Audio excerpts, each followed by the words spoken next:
Magandang hapon mga kapuso, ito ang News TV Live. Kasalukuyan po nagsasagawa ng press briefing si Pangulong Noynoy Aquino sa Zamboanga City. Panoorin po natin ito.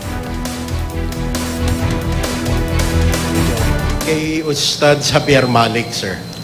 Hindi ko pwede masabi sa nakatiyakan kung ano talaga kondisyon niya. Napakaraming reports, kasama na din disinformation. Pero ang pagkaintindi namin nandito pa sa lugar na to at talaga napapaligiran natin ang gusto. Okay, maraming salamat po. Nico Dizon, Inquirer.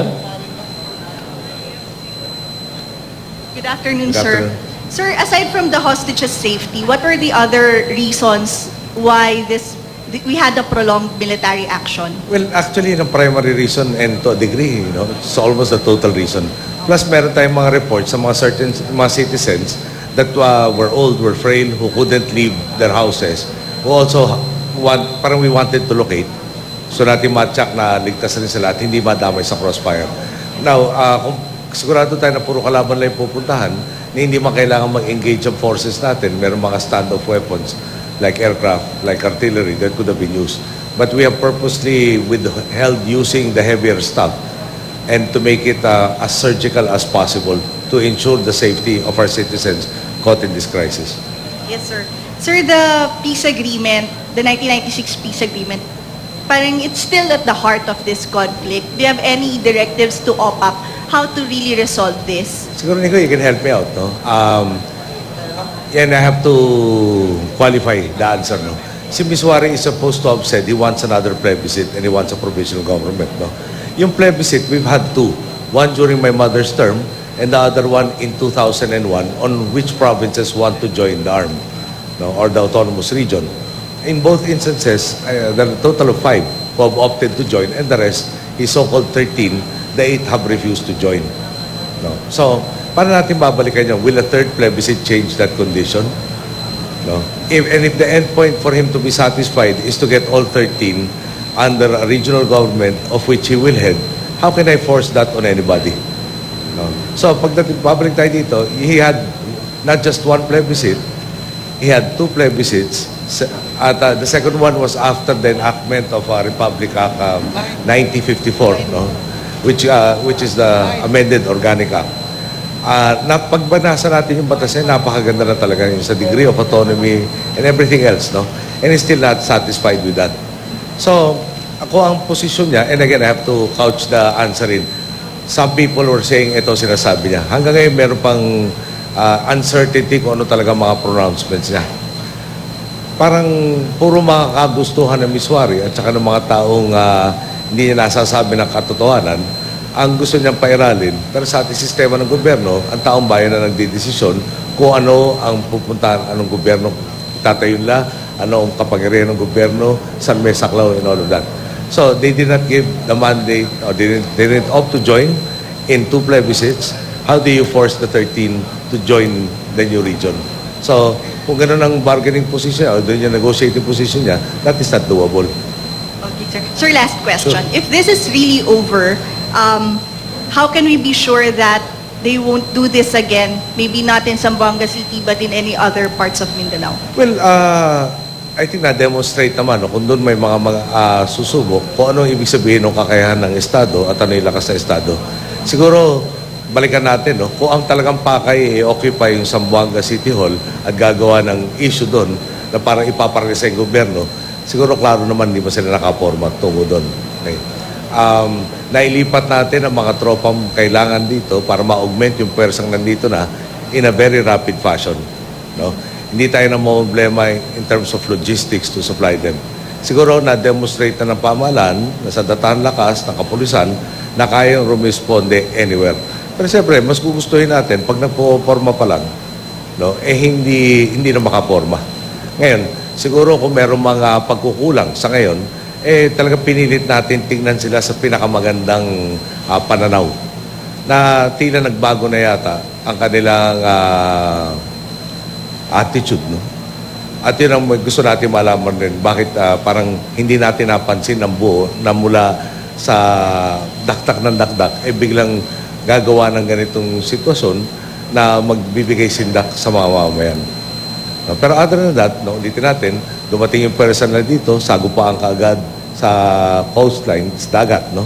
Yung person dumating dito, hindi nakabuo, nagwatak-watak agad. At from the start, no, yung advantages and the initiative came from government. Ngayon, siyempre marami na rin leksyon na tinuro sa atin dito. Yung kakayahan na manunog kaliwat kanan ng buong mga komunidad. Yung wala nang kagustuhan kumuha ng simpatsya. No? At yung mga tao dito sa Zamboanga City, siyempre sa mga kilos na ginawa nila, lalong napalayo sa kanila. Yung gustong umunawa at kumalinga sa kanila, tila napalayo pa sa ginawa ng kilos. No? So, pwede ba may mga kaguluhan pa? At this level, ang hirap naman yata mangyari pa yun. Pero kung sakasakali man, ready ang ating security forces to deal with it. Now, pwede ba mag-terrorist activities? Kung isang tao, dalawang tao, may matira doon, meron naman siguro. Kaya ba natin bantayan everywhere all the time? Siyempre, pwede makasingit. No? Tulad na nangyari sa Davao. Kanina sa news, Kenya at saka Iraq. Sa Kenya, shopping mall raw ang tinira, napakarami sugatan. So, hindi ko naman mabibigay na absolute guarantee na never again. Pero, talaga nagbago na sitwasyon ngayon. Inuusig na rin natin si Miswari para managot dito. Meron tayong mga testigo nag-uugnay sa kanya sa kaguluhan dito ng diretsuhan. At may kaso ng hinahanda ang ating DOJ. Pati mga prosecutors kaya pinadagdagan yun nandito at nag-i-interview sa mga hostages amongst others para makadagdag ng mga ebidensya, no? Para sa pag-uusig doon sa mga matitira pang dapat usigin. Okay. Thank you, sir. Thank Would you. be, last question from Sandra Ginaldo, JME7. Sandra, natin. Hi sir, related po dun sa question ni Nico. So, syempre po sa pananaw po nung mga MNLF rebels, hindi na pagbigyan po yung kahilingan nila, which is mapansin sila ng gobyerno. Sa mata po nila, yun po ang tingin nila. So, paano po yung assurance na hindi sila uulit-ulit kahit po malaglag man sa kamay ng gobyerno si Ustads Malik at makasuhan po si Nur Miswari? Hindi ako maka-agree doon sa hindi sila pinapansin. As you know, I think it was this week, no, na dapat nagtuloy yung pagpupulong sa Jakarta. Hindi naman umatras ang gobyerno doon sa usapan kasama sila. Yung pag napasok na natin itong bagong Organic Act, no, na inaasahan natin by 2015 in actuality na, hindi naman sila puwera rin sa development na mangyayari sa Mindanao at sa oportunidad. Pati na rin sa mga ipinangako noong 1996 at lampas pa doon, no, yung doon sa ano pangalan na gano'n?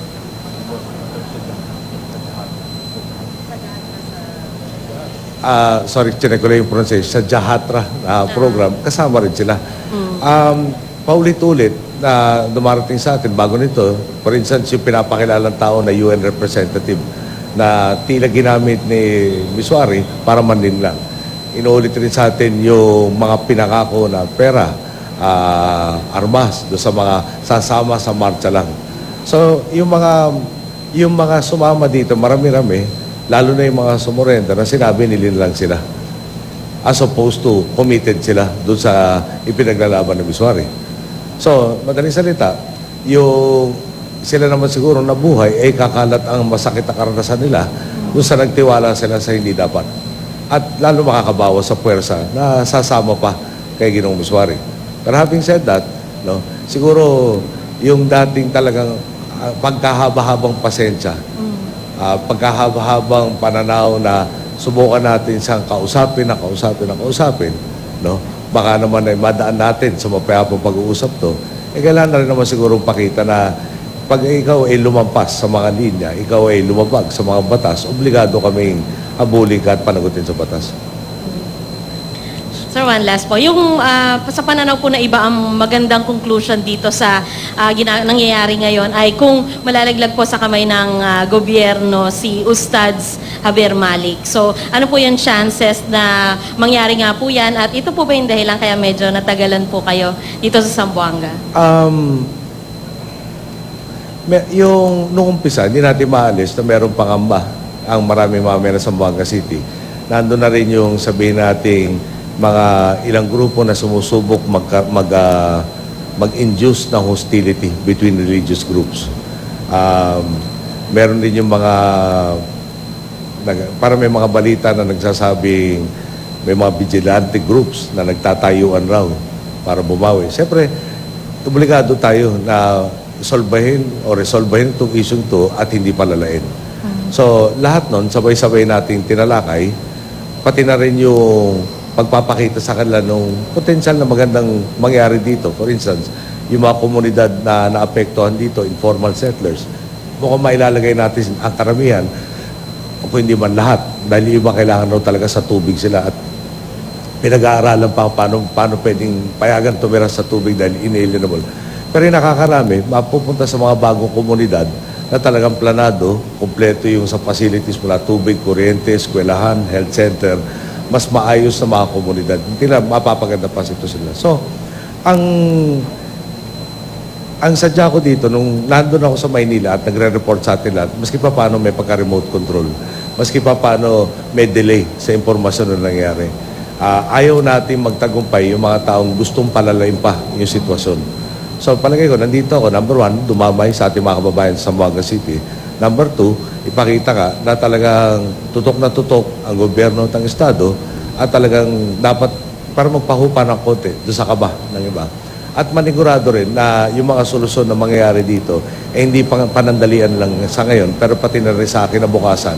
Hindi may short-term solution na may long-term problem. Siguraduhin na kalinsurod ng long-term solution, yung short-term solutions ngayon. Thank you po. Okay. Thank you. Okay. Thank you, Mr. President. At maraming salamat sa makasama sa media. Magandang hapon muli. Si George yata umahapon. George, kung may tanong mahapon ka, okay lang. Baka meron ka, George, okay lang.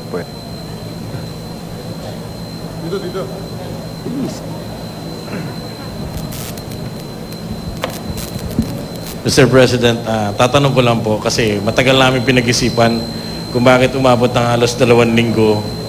Na-determine po ba ng gobyerno kung saan kumuha ng lifeline yung mga kalaban ng sundalo para tumagal ng ganun yung bakbakan in terms of food and supplies? Well, later on, matatapos natin pag naskar, pero may mga, ayoko muna sabihin sa inyo yung raw reports kung bakit tumagal. In lifeline means somebody was giving them. Parang pananaw dito mukha na pre-position beforehand eh. Now, yung sa Tagal, ulitin ko lang, no? Papasok yung sundalo o yung pulis. Nandiyan sa loob ng kwarto, puro kalaban. Di ba? Sabayan. Pagpapasok yung pulis at maninigurado ka muna, yung nasa harapan mo, kalaban, hostage, magpapatagal.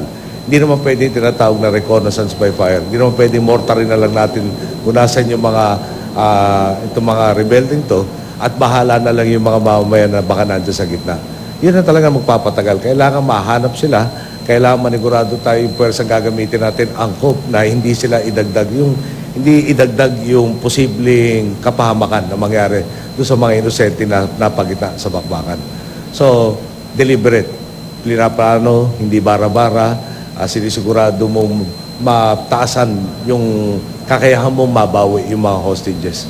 So, kailangan slow, sure, deliberate, at pinag-isipan ng gusto kung paano i-accomplish yung primary mission na yun. Habol ko na lang po, bonus question. Pag-alis po ba ng Pangulong Aquino dito sa Zamboanga, meron po bang iiwanan para sa mga taga Zamboanga na maaasahan na long-term ay matutulungan sila? Well, nasabi ko naman nung isang araw na, no, ang tinataya kasing gagastusin para din sa mga komunidad na nasa lanta, about 3.89 billion. In-inform tayo ng ating kalihim ng budget na meron 6.2 billion from the Calamity Fund and the Contingency Fund already available. So may sobra pa doon. Last night, kausap ko si Mayor Climaco at sabi ko sa akin, alam mo, bawat problema, may oportunidad rin. Ito, kumbaga, di ba pag tinignan mo nga yung mga komunidad doon, dikit-dikit yung bahay. Pag may nasunog na isa, pwede masunog lahat. Yung ating bang sewerage at septage system dyan, adequate. Yung bang, in short, community na lumaki ng informal centers, magiging community na planado. Yung bang, meron kang open spaces, meron kang schools, meron kang health centers. In a sense, mas maganda yung lilipatan ng tirahan at yun ang primary. Now, compare mo sa Pablo na mas malaki sinalanta na lugar, infrastructure, etc. Dito baka mas mapapabilis. Baka, ayoko naman mag-commit, no? Pero magugulat ako kung 6 months from now, hindi marami-rami na tayong naipalipat sa kanilang mga bahay nila. No? So, ulitin ko lang, hindi tayo babalik sa Kongreso hingi na kaukulang pondo. Nandyan, may nakalaan, may sobra pa. Ay, uwi ako, dahil tingnan ko naman yung Batanes. Yung Batanes, yung report sa atin, medyo rough pa yung tubig. Yung kaya mag-transport sa daungan ng Batanes, medyo hirap na tumahak nung ganong klaseng alon. yung ating Hamilton-class cutter, si Gregorio del Pilar, inatasan din, pero hindi naman siya talaga, kumbaga, transport of goods, hindi ba? So, yung mga 2 days ng sailing time, tinitingnan ko pwede mapamadali, kung pwede yung mga C-130 maghatid na mga kailangan na doon. Kailangan natin tingnan naman yung sitwasyon sa Batanes na meron mga physical difficulties na kailangan i-overcome. So, dito, iwanan ko na in very good hands between the SND, the SILG, and the Secretary of Social Welfare and Development. Then I have to check naman on other places in the country para manigurado naman na they're also being taken care of. And lahat ng mga naantalang trabaho ko for the past week, for instance, yung Deputy Ombudsman, no, yung appointment na pinaalala sa atin ng Ombudsman na kailangan niya, lalo na nandito na sila sa stage doon sa PDAF ng preliminary investigation, kailangan niya katulong para mapamadali yung investigation amongst other things. So, ulit, talagang Ang inyo pong napapanood ay ang press briefing ni Pangulong Noynoy Aquino sa Zamboanga City. Sinabi ng Pangulo na si Ustad Javier Malik, ang pinaniniwalaang namuno ng pag-atake sa Zamboanga, ay nasa Zamboanga pa at napapaligiran ng ating puwersa ng militar. At sinabi ni Pangulo na meron daw po mga testigo na magtatali kay MNLF Founding Chairman Nur Miswari dyan sa pag-atake sa Zamboanga. Sinabi ng Pangulo na tumagal ang military operation dahil na rin sa pagsaalang-alang sa kapakanan ng mga hostages na hawak ng MNLF Miswari Group. At yan po ang mga mainit na balita sa oras na ito. Manatiling nakatutok dito sa GMA News TV. Para oras-oras, alam mo, kapos si Joseph Morong, magandang hapon.